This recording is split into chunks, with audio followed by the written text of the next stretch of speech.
Welcome back to Breslov campus. A little bit about the balance of Torah study and business activities. To explain, the Code of Jewish Law states that after davening in the morning, a person should have set Torah study schedules, and once he's finished that, then he should go off to work. Why should he go off to work? Because Torah study that does not have accompanied with it what's called derech eretz, which is the way of the world, which is in other words going to work, in the end brings a person to drop the Torah study entirely, because the tests, if the person is not ready yet of having strong faith and trust that Hashem will sustain a person, if a person is not holding at that level, the test is so strong that in the end, again, if it's not the person's true level, he'll fall even from the Torah study commitment, as opposed to somebody who has a balanced day between Torah study and work. That such a person will have continuity in his Torah study. He won't have to lose that and drop that either. So, in line with all this, Rav Nosson explains, based on the teachings of Rabbi Nachman, that this is the way the world must exist, because not everything in the world is directly connected to the Torah. Everything in the world, believe it or not, Rabbi Nachman teaches, is rooted in the Torah, but you have items in the world which are connected and rooted in the Torah on a revealed level, and you have the rest of the world, which is the majority of what we see in creation, is rooted in the Torah in a hidden format.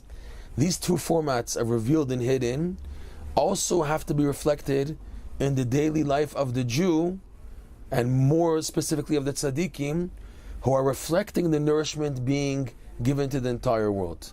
So, what happens is that a person's spiritual direct connection to the Torah is nourished by his outright performance of Torah and mitzvot, Torah study, prayer, and mitzvah performance. That gives nourishment directly to the ruchni, the spiritual part of the person. But the rest of the world, where there's mundanity, there's even idolatry, things which go against the Torah, and yet they continue to exist, and they need nourishment to exist.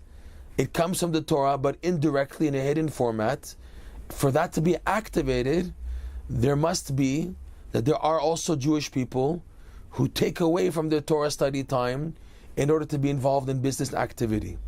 And this involvement of business activity, which means they're now closing the Torah study books and closing the books and going out to the world, and subconsciously they're still connected to the Torah that they learned, and from that subconscious impact, with that they're going to work in the world, that sustains the rest of the world, including the Gentiles, the animals, the species, you name it. Everything in the world that's not directly connected to the Torah receives its nourishment from the Jewish people, specifically the tzaddikim, when they're not directly involved in the Torah, when they themselves are involved in mundanity. This balance is needed in order to sustain the world. You can't be 24 hours a day connected to the Torah on a revealed level. Even the greatest tzaddikim, they need time to eat, to sleep. They might even work a little. They need time to talk to people, casual talk, to rest their mind, to take a break. All that is needed in order to sustain the rest of the world. It's similar to the concept called Mayim Acharonim. We know that when you're eating a meal with bread, before benching, before the grace after meals, it's a mitzvah, it's an obligation to wash your hands one last time, the tips of the fingers. It's called Mayim Acharonim. This washing of the hands is basically, according to the Kabbalah, they explain, giving nourishment to the evil side from the food. It's like giving a doggy bone to the evil side so that they don't attack. Because if they don't get their nourishment, the evil side will begin to prosecute and demand more than they require. So in order to give them minimal nourishment, in order to exist, because they have to exist, we have to give them some minimal nourishment, which is the idea of washing their hands before benching.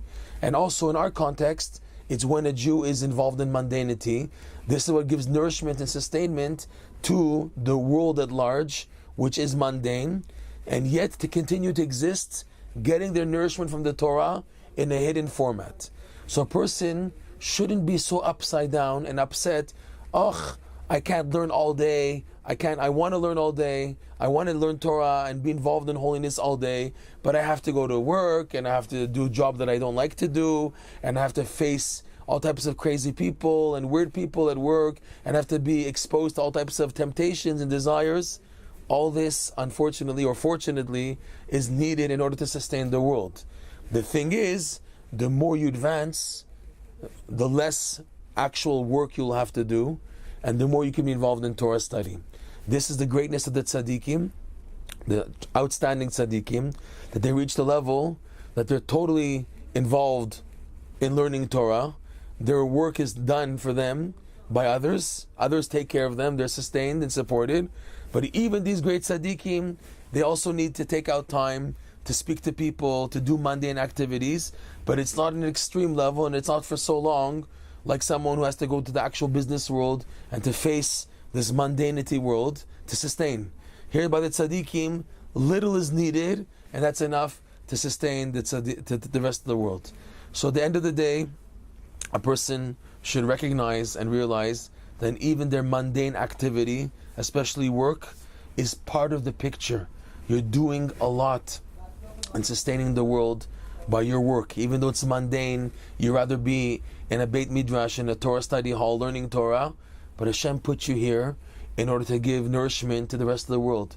You were chosen, it's your job, you have a responsibility for a certain part of the world at large to give them their nourishment by your mundane activity as opposed to Torah study.